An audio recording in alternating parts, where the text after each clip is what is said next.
What's going on, guys? This is the Entrepreneur here today with a new video. Today we're gonna do something a little weird. This is gonna be, if you haven't seen from the strange title, 5 fragrances that I'm not sure about. So I've done a lot of talks recently about buying the right fragrance for you and trying to make the best buys possible you can and not just having a bunch of clutter in your collection.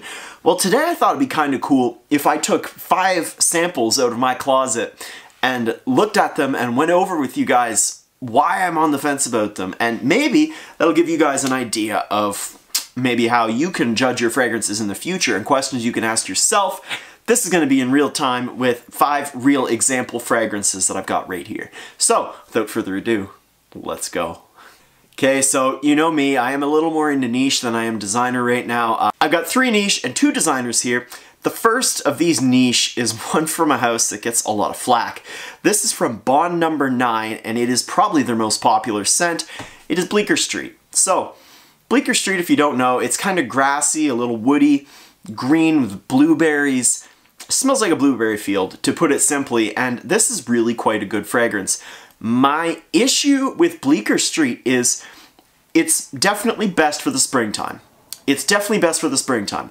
But there's also another fragrance by a popular fragrance house, Creed, that is a banger in the spring, and that is Green Irish Tweed. And I personally am not sure when you would wear Bleecker Street over Green Irish Tweed. They do pretty much the same things as far as wearability goes, except you can dress Green Irish Tweed way up, whereas Bleecker Street just seems quite more casual. This is a great scent, pretty solid longevity for a fresh fragrance. As you can see, my sample is pretty much out, but man, this one is just really tough for me because it smells fantastic. It smells fantastic, but if I had it, I'm not sure when I would wear it. I'm not sure when anybody would wear it, really, if they've got Green Irish Tweed in their collection. Fantastic fragrance, like I said, but is it going to quite make the cut? It's another tough question. But anyway, that's my thought process for Bond number 9, Bleecker Street, and that's definitely something you should be asking yourself. Would I wear this over another fragrance before you make a good purchase? So, this was Bleecker Street for the first one. This next one here is another sample of a designer fragrance. This is a really good scent. This is one of the super hype, super popular designer houses. This is from Christian Dior, and this is Dior Homme Sport. I am holding the 2012 version. That is, I've come to terms with this as my favorite. It's really, really good. It's a lightened up Dior Homme with, I think, bergamot and lemon. It still has that nice iris. It is not a true sport fragrance. It's not like the 2017, which is a true sport fragrance. This is something different. I do think this is signature scent worthy. It's a great scent. My problem with it is, for starters, it does not perform very well. And for seconds, I've already got some really good designer citrus scents. Designer citrus scents with backbones too. Like Bleu de Chanel, excellent fragrance. Bulgari Aqua Amara, you know, fresh, but at the same time it's got this earthy, salty backbone. I've already got scents that do this, and Dior Homme Sport 2012 smells fantastic, but is it fantastic enough to justify a buy? Chances are eventually, but it's tough, and I think that's always something you need to ask yourself. What else do I have that can do this? I have several things that do what this does. It does still smell great though. And this is Dior Homme Sport 2012. This next one is a niche fragrance, but it is on the cheaper side as far as niche goes. This is from Atelier Cologne, and it's funny, last year when I did my buy video, my buy list video, I mentioned 2 from Atelier, Cedrat Enivrant and Pomelo Paradis were the 2 I was really considering buying that year. But this has kind of emerged as my favorite between the popular Ateliers. It's a fantastic scent. This is called Bergamote Soleil. Bergamote Soleil is a floral, bright bergamot. It's just so nice, uplifting. I dropped that, but I'm going to keep going.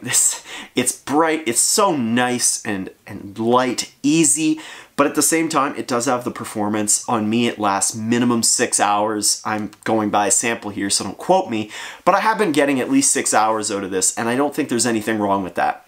This is a really, really good scent, but it's got the problem of having bergamot as the dominant note. I already have a niche bergamot scent that's really, really good. It's called Serjoff Neo.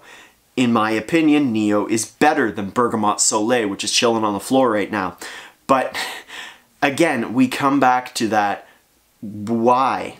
You know, I've already got what is, in my opinion, one of the top 2 probably bergamot scents ever, and I don't know what I do with Bergamote Soleil, even though it smells fantastic, and I do think you should check it out because you might fall in love with it.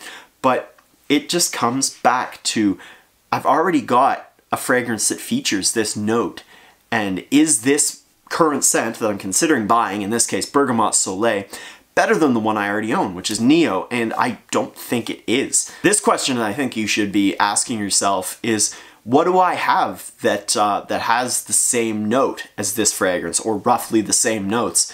Because again, that is a great way to eliminate fragrances that you might not need. When you've got this banger that you love wearing sitting in the closet, it's like, it's gonna be a tough thing to reach for this fragrance, this Bergamote Soleil. Anyway, that was the third one. My Sephora bag broke for this one, so this kind of sucked to get open. Anyway, this next one is the second designer fragrance I wanted to talk to you about today. This is one that I called, I think, the #2 release of 2017. It's a really good fragrance, especially for those of us that aren't a fan of that sharp Dior Sauvage potency. This one, if you can't guess, is Prada Luna Rossa Carbon.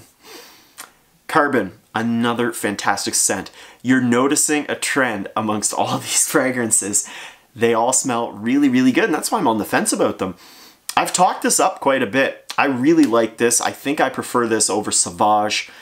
Very close scents though. That comparison is another video for sure. Fantastic, fantastic fragrance.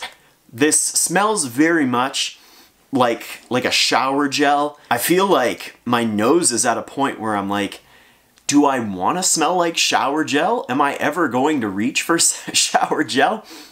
You know, this is not gonna throw your nose for a loop. This is not groundbreaking by any means.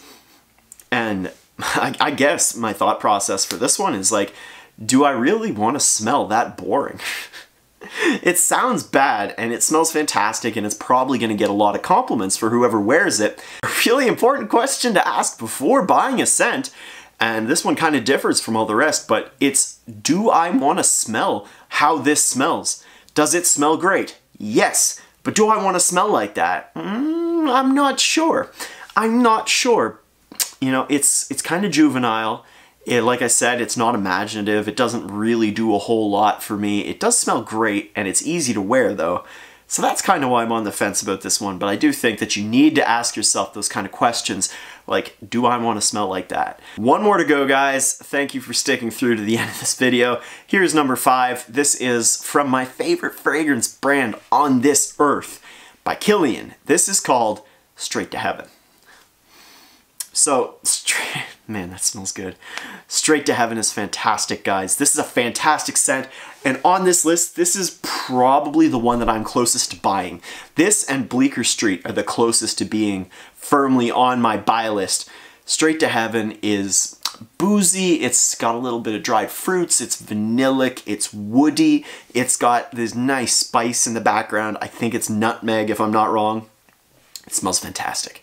Straight to Heaven smells fantastic. It's, from what I've seen, I've only played around with this wee little sample here, but from what I've seen, it's hard to get poor reactions on this. It just smells really good.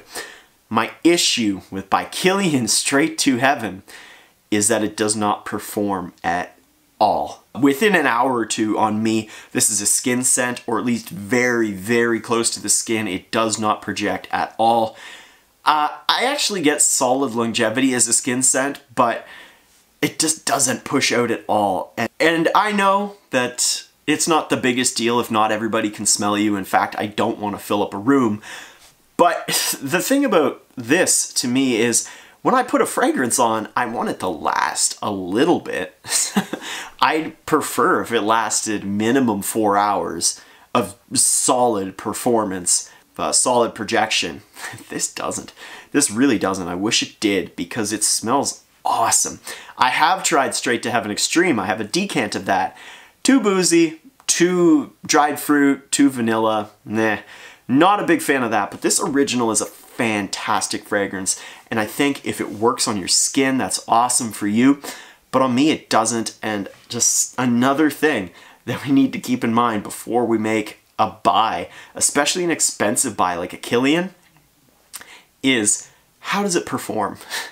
Because if even I can't smell it after a couple hours, I don't really want to own it. Like I said, if I put something on, I want to be able to smell it the whole time I'm out. So anyway, that's my 5th fragrance by Kilian, Straight to Heaven, and that is my 5th reason that I think you need to really just do your due diligence with sampling and make sure that the performance of this fragrance is up to par for your personal standards. Right guys, that was my 5. I know they ran a little bit long. This is just a fun video I decided to do today. I did mention my fragrance buy list from 2017 in this video. That buy list kind of was not super on point, but this year I do have a 2018 buy list of everything that I would like to pick up as of right now. That will be out probably within the month, just before my busy work season starts again. If you're curious to see that, I'm sure it'll be a good one. I know some of the scents on there are quite good, and I really hope you check all of these out. I really hope you follow some of these tips that I laid out for you, and I hope you took something from this at the end of the day. Let me know down in the comments, are there any fragrances that you're just unsure about? Maybe you're all set to buy it except for this one little thing that's holding you back. Maybe it's the cost, maybe it's its versatility, maybe it's its performance like I just talked about. Let us know down in the comments. Also, if you feel like it, by all means do your best to persuade me that these are good, or good enough for a bottle anyway. I definitely don't need them, but I mean, fragrances are cool, so. Guys, this has been The Scentpreneur. If you enjoyed this video and haven't done so already, I would encourage you to please subscribe down below to my YouTube channel. There's new content coming out all the time. Also, don't forget to hit the thumbs up button and hit that bell to get notified whenever I come out with a new video. One more thing, follow me on Snapchat. My name is down there in the description somewhere. You will see scents of the days whenever I get samples in, new bottles. Maybe someday you'll see one of these 5 come in. Who knows? Time will tell. Guys, I really hope you enjoyed this video. Like I said, I hope you took something from it. I'll see you in the next one. Have an awesome day.